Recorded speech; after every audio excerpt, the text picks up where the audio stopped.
morning. Good morning. Ganda ng view, no? Tingnan mo yung Christmas tree ni Monso. Yan. Kay Mons yan na Christmas tree. Ayan, dati kasi nung nandito pa si Abby, pupunta si Abby dito. Sa Poor.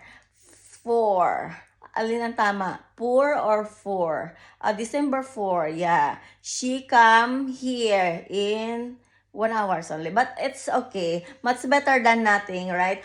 Alam mo guys, ang ganda-ganda ng kapaligiran, no? Tignan mo. Tignan mo, lalo na kapag malinis ang iyong kapaligiran. Tignan mo. Ito ang aming home, sweet home kung saan. Dito kami naghahabulan ng anak ko. Yan. Diyan, paikot-ikot na piling ay nasa Luneta, naghahabulan. Ayan, ganyan kami ng anak ko. Diba, Signo? Ayun, alam mo guys, siya nga pala guys, hindi pa kasi ako nakainom ng gatas. Kailangan nating uminom ng gatas para tayo ay lumakas.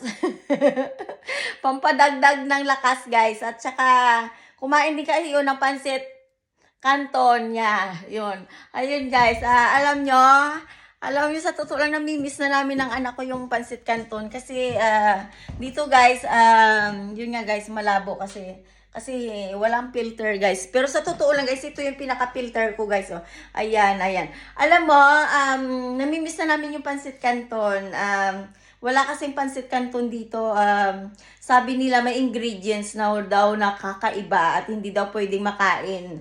Ayun, hindi ko alam kung bakit kasi minsan ayun, basta yun na yun guys, yun na yun. Wala na akong sasabihin, ako yung uupo, tapos na po. Magpansit canton kayo, magpagatas, at saka kung wala kayong gatas, maghanap kayo ng baka, doon kayo sumuso.